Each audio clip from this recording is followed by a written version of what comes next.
Hey Joanne and Alan, this is Chris from Homes in 719. I told you I was going to do a quick video about the market in and around 80920, show you kind of what it's been doing so you have a better understanding of the market conditions and stop going off of rumors. We'll use facts and data. So I want to go through just a couple things here. Hopefully this video isn't too long.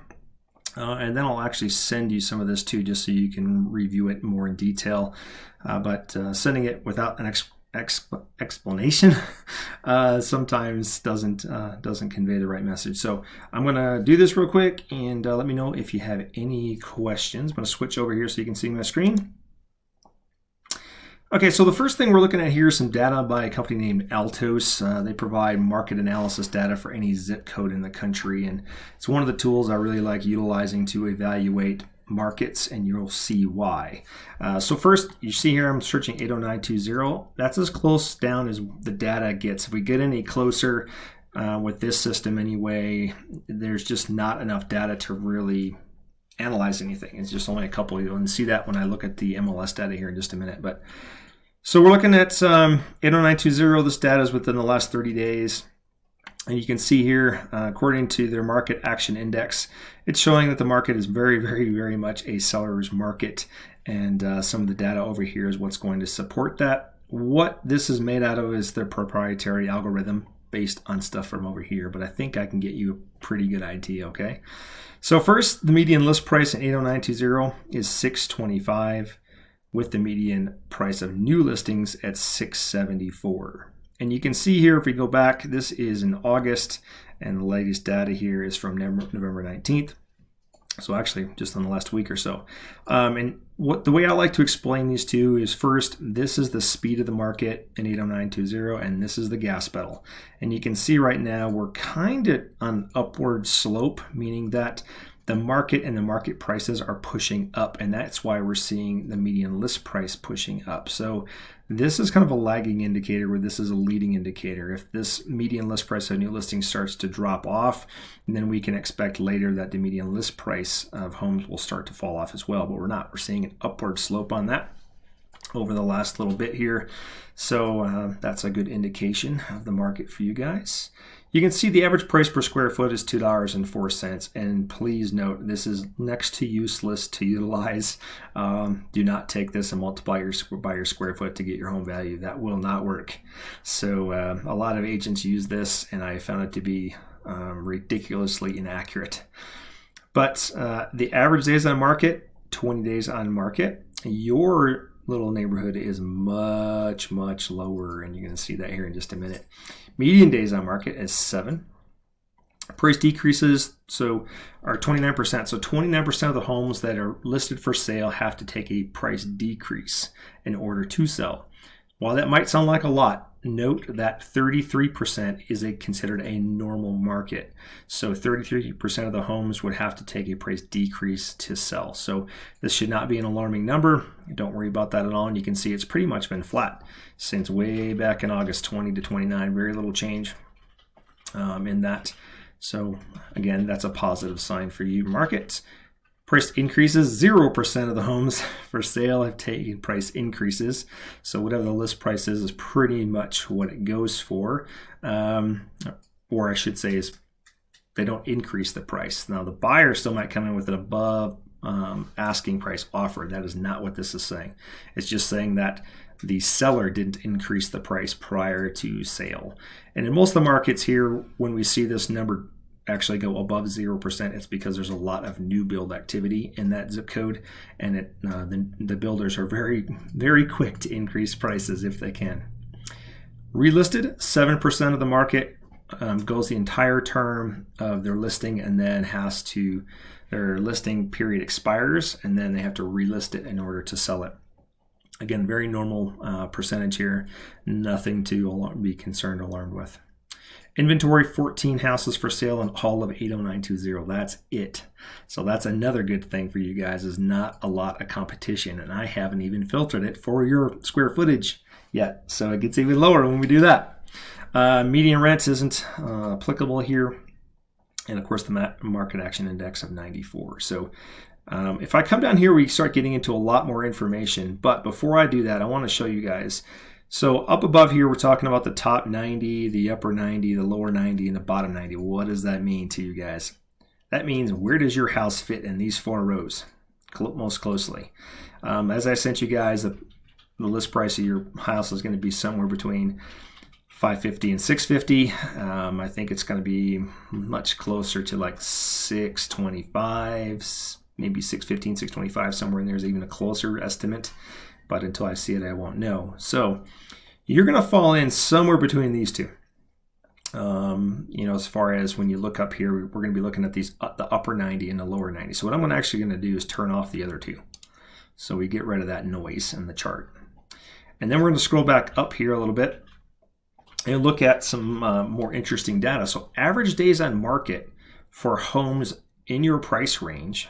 Right now, we're looking at between, for the upper is about 16 days, while the lower, the cheaper homes, are 33 days.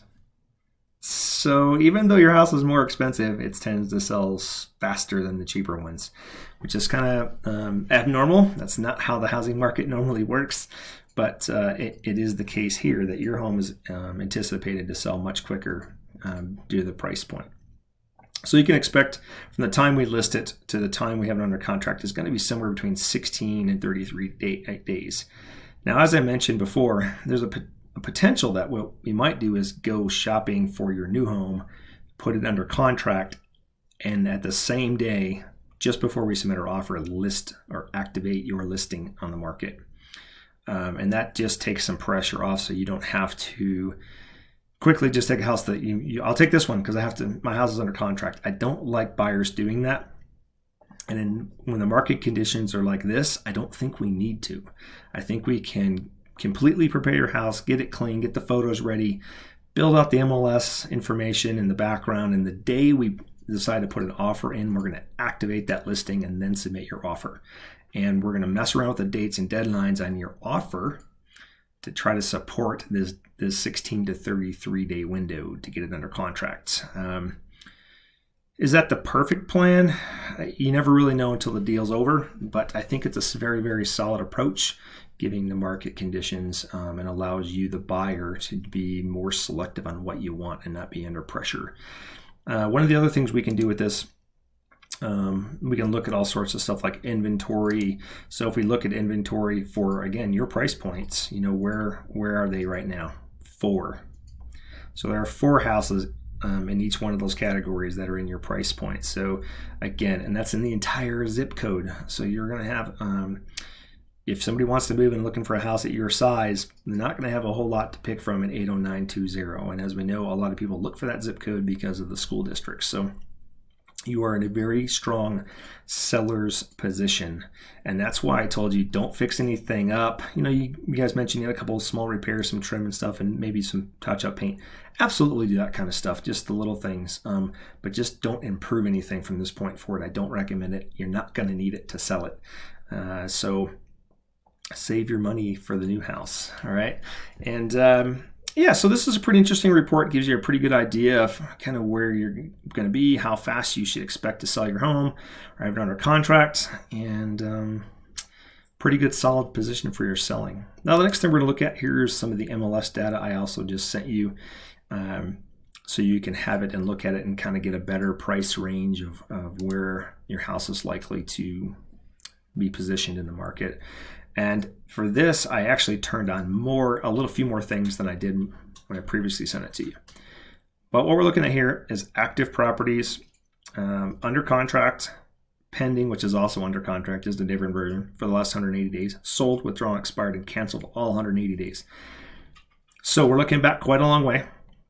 We're looking specifically at your neighborhood. I like doing that in the bigger neighborhoods because that's very much what the appraiser is going to utilize to determine value, especially when we can get 3 matches in your neighborhood within the last 180 days that are plus or minus roughly 250 square feet from yours and a 2-story.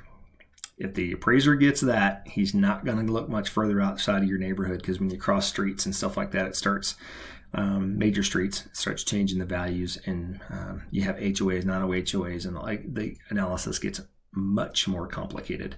So because we have 3 comps, he's going to stop looking. He's going to look at these 3 comps, and we can look at the map here and kind of show you where they're at in your neighborhood.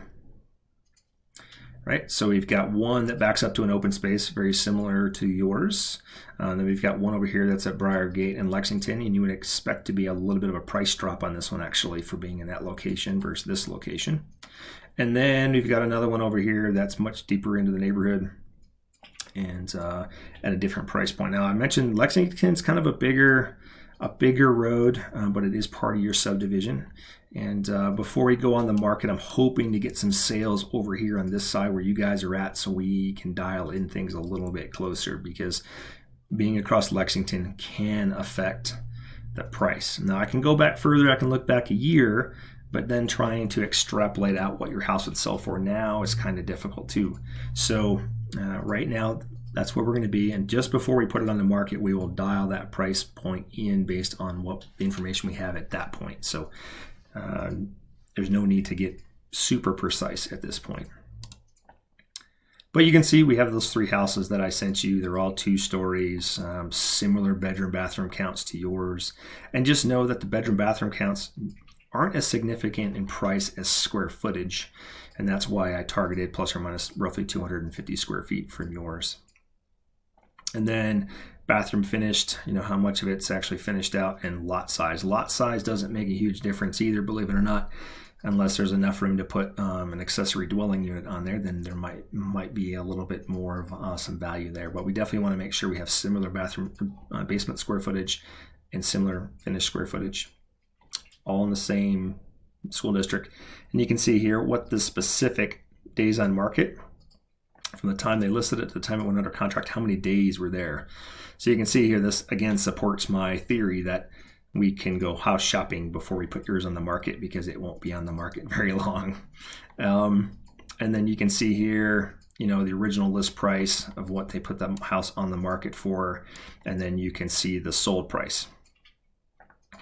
So this one had a huge jump. I don't know why that happened. That's crazy. It was back in June, which definitely helps, but you can see this other one was in July, or June and July. So this one was in July, this one was in June. That is the hottest time of the market, but you can see this one did not have any price jump. It did not have a bid over. These are closed listings here. So the buyer purchased it for exactly the list price, but you can see this one, there was a huge bidding war on this one, and it bid it well over list. Now you need to know that this could also be overappraised value for this house, and the buyer may have come to the market and brought money to the table to close that deal. So when I see jumps that high at this low of a price point, that's almost certainly what happened, because the agent did not get it wrong by that big of a number, I almost assure you. So just know that, it's great to see this number, and that definitely helps. But when the appraiser comes through to verify these comps against your house, he will speak to each one of these listing agents and find out that if the buyer brought cash to the table to close this deal, then he will find out, and he will drop this price down to be what was the actual value of the home and not the sale price of the home. So know that, and that's why it may not sound good on this side. It'll be good on the other side too when you buy, though. So you don't want to overpay for your next home either. But you can expect the price point to be somewhere in there for yours, and you can kind of see in here too where I was mentioning earlier. Be very careful about using square footage, price per square foot for your estimates, because you can see how much they shift here from 142 to 157 for a very little change in square footage, right? And that will radically change the value of your home. So that's why I don't like utilizing that, even when I'm in the same neighborhood. So with that, I've already sent you this to look at, so you can open it, click on the stuff, and dig more in detail, and click through the photos and look through the condition of these houses to determine, are these better or worse than yours, since I haven't seen yours yet. And that will help dial in where you might fit, where your house might fit in this market. And then I will email you this here in just a moment so you can mess around with this search all you want and look at all the other different searches if you want to do that. You're not required to do that, but some sellers like to geek out on data like I do and take a look. So with that, I hope you have a better understanding of where we're kind of at. Know in January, that's when the market picks up and continues to peak through June and July. So, we'll be in a good spot selling it. The delta between June selling in January and selling in June, the price can be quite different, but know a couple things. First, it's likely the interest rates are going to climb. So that's going to hurt you on the selling side and possibly hurt you on the buying side and what you can afford to buy. So waiting till June to get the peak price may not be the best advantage. So that's both of them. So just know that it's probably better to get this thing on the market in January, maybe sell it for a little bit less so you can buy into the next one a little bit less too, because it won't have gone up in value as well, and the interest rates won't have risen by then since you're buying in January. So that's my analysis. No guarantees on any of that, right? Because it's if I can nail that down, man, I'd be rich. But I try to do the best I can with the tools and information that I have for you guys. Like, once again, if you have any questions, feel free to call or text me, 719-212-4911. Email is just as good. All right. Thanks for watching. See you guys. Talk to you later. Bye.